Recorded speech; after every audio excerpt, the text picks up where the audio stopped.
9:30 నుంచి ఇక్కడ కూర్చున్నటువంటి అక్కలకు అందరికీ పేరు పేరున నమస్కారాలు. మన అభిమాన నాయకుడు యొక్క రాష్ట్రాన్ని అభివృద్ధి పదంలో నడిపిస్తూ మరి అక్కలందరినీ కూడా కోటీశ్వర్లను చేయాలి, యువతకు అందరికీ ఉద్యోగ ఉపాధి అవకాశాలు కల్పించాలి, రైతన్నలను మరి ఆదుకోవాలి, రైతన్నలను రాజులను చేయాలన్నటువంటి లక్ష్యంతో ఇందిరమ్మ పరిపాలన సాగిస్తున్నటువంటి మన అభిమాన నాయకుడు గౌరవనీయులు శ్రీ రేవంత్ రెడ్డి గారికి, పెద్దలు గౌరవనీయులు మన మంత్రి గారు దుద్దిల శ్రీధర్ బాబు గారికి, మరి అదే విధంగా వేదిక మీద ఉన్నటువంటి ఎమ్మెల్యే గారికి, సుగుణ గారికి, వేదిక మీద ఉన్నటువంటి మాజీ ఎమ్మెల్యేలకు, ఇతర సీనియర్ నాయకులకు, పత్రికా మీడియా సోదరులకు అందరికీ కూడా హృదయపూర్వక నమస్కారాలు, ధన్యవాదాలు తెలియజేస్తా ఉన్నాను.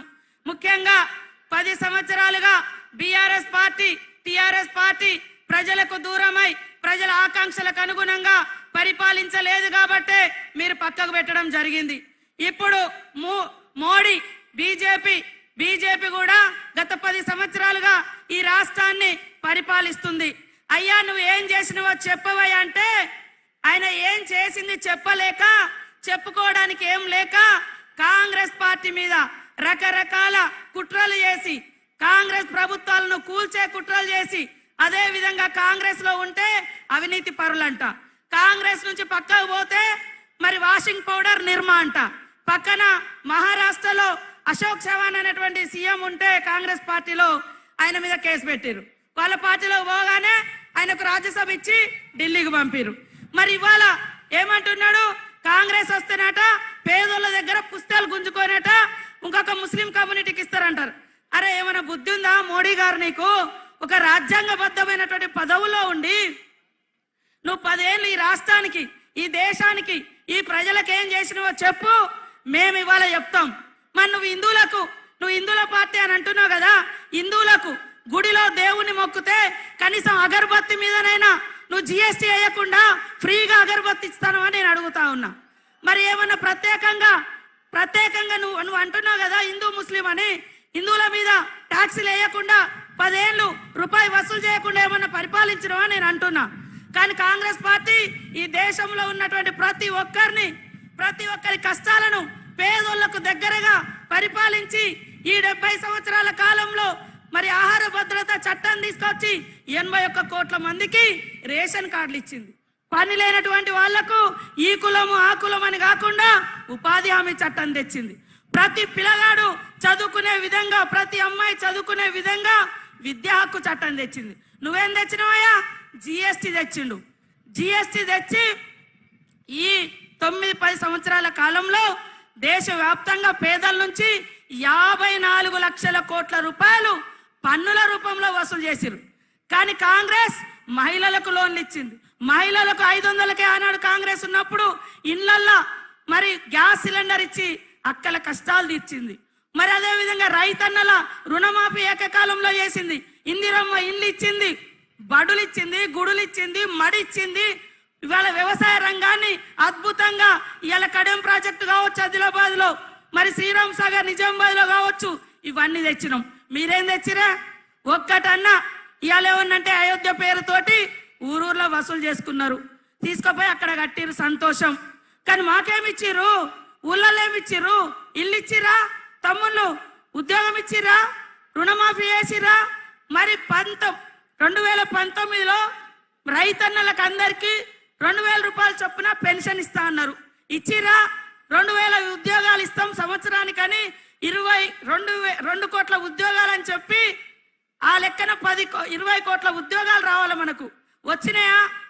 మా అక్కలు మరి జన్ధన్ ఖాతాలు దన్ తెరవండి అని చెప్పిండు మోడీ. కనీసం 15 లక్షలు వేస్తా అన్నాడు, వేసిండా? ఏమి వేయలే. ఏమన్నంటే కొట్లాటలు పెడుతున్నాడు, చేసింది ఏమి లేదు చెప్పుకోవడానికి. కాబట్టి దయచేసి ఇవాళ భారత రాజ్యాంగాన్ని తీసుకొచ్చింది కాంగ్రెస్. ఇవాళ మోడీ ప్రధానమంత్రి ఒక ఛాయవాలా నేను ప్రధానమంత్రి అయినా అని చెప్పుకుంటున్నాడు. అలాంటి స్వేచ్ఛనిచ్చినటువంటి భారత రాజ్యాంగాన్ని తీసుకొచ్చింది కాంగ్రెస్. ఇవాళ ఆ రాజ్యాంగాన్ని ప్రమాదంలో పెట్టి భారతీయుల యొక్క ఆత్మ గౌరవాన్ని దెబ్బతీస్తూ ఎస్సీ ఎస్టీ బీసీ మహిళా మైనార్టీ మనిషి అనుకునేటువంటి ప్రతి ఒక్కరికి ఇవాళ భారత రాజ్యాంగంలో హక్కులు రాయబడ్డాయి. ఆ హక్కులన్నింటిని కాలరాయడం కోసం ఇవాళ భారత రాజ్యాంగాన్ని పక్కన పెడుతున్నారు. కాబట్టి మా అక్కలారు ఆలోచించండి. మన గవర్నమెంట్ వచ్చిన నాటి నుండి మరి ఇస్తానన్న ఫ్రీ బస్ ఇవ్వడం జరిగింది, 200 యూనిట్ల కరెంట్ ఇవ్వడం జరిగింది, 500కే సిలిండర్ ఇవ్వడం జరిగింది, 5 లక్షలతోటి ఇండ్ల యొక్క బడ్జెట్ కూడా రిలీజ్ చేయడం జరిగింది. ప్రతి ఒక్కటి గ్యారంటీలకు గ్యారంటీ రేవంత్ రెడ్డి గారు, గ్యారంటీలకు గ్యారంటీ ఇందిరమ్మ పాలన. కాబట్టి మాట ఏదైతే ఇస్తామో అది తప్పకుండా నిలబెట్టుకుంటాం. ఈ 10 సంవత్సరాలు ఆదిలాబాద్ జిల్లాకు ఏం చేసిరు? ఇవాళ ఈ జిల్లాలో ఐటీడీఏలు వచ్చినా, ఉద్యోగాలు వచ్చినా, మరి అదే విధంగా అనేక రకాల ఫండ్స్ వచ్చినా కాంగ్రెస్ తోటి వచ్చింది తప్ప ఈ బీజేపీ బీఆర్ఎస్ ఏం వేయలేదు. ఇంకా 5 ఏళ్ళు మన ప్రభుత్వం ఇక్కడ ఉంటుంది. కాబట్టి మీ అందరి ఆకాంక్షలకు అనుగుణంగా, మీ అవసరాలకు అనుగుణంగా మీ పిల్లలకు 3 నెలలలో 34,000 ఉద్యోగాలు ఇచ్చిన ఘనత మరి సీఎం రేవంత్ రెడ్డి గారిది. 4,000 అంగన్వాడీలను కూడా అప్గ్రేడ్ చేయడం జరిగింది. దాంతో 34,000 మందికి ఇచ్చినాం. మరి బీజేపీ ఏమిచ్చింది? ఇవాళ ఏమనంటే దేవుడు దేవుడు అంటారు. దేవుడు ఇవాళ గుడిలో ఉండాలి, భక్తి గుండెల్లో ఉండాలి.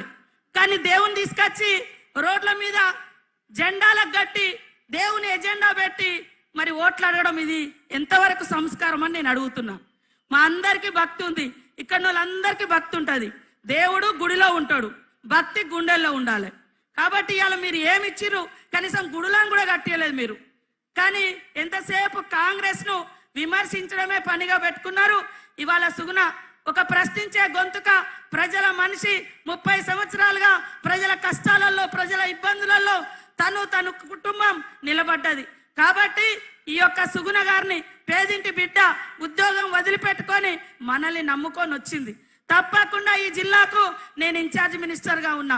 సీఎం రేవంత్ రెడ్డి గారు కూడా ఆయన ఎన్నికల కంటే ముందు ఏదైతే వాగ్దానాలు చేసిండో ఆ వాగ్దానం మేరకు సీఎం అయిన తర్వాత కూడా మొదటి పర్యటన ఆదిలాబాద్ జిల్లాలోనే చేయడం జరిగింది.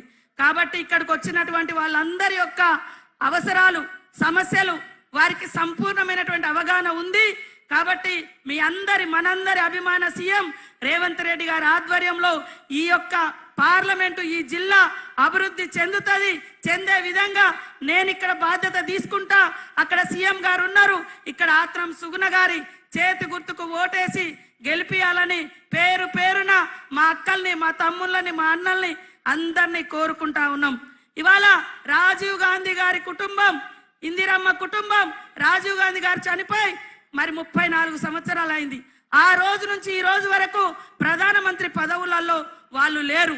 కానీ దేశం కోసం కష్టపడుతున్నారు, రాష్ట్ర ప్రజల హక్కుల కోసం కష్టపడుతున్నారు.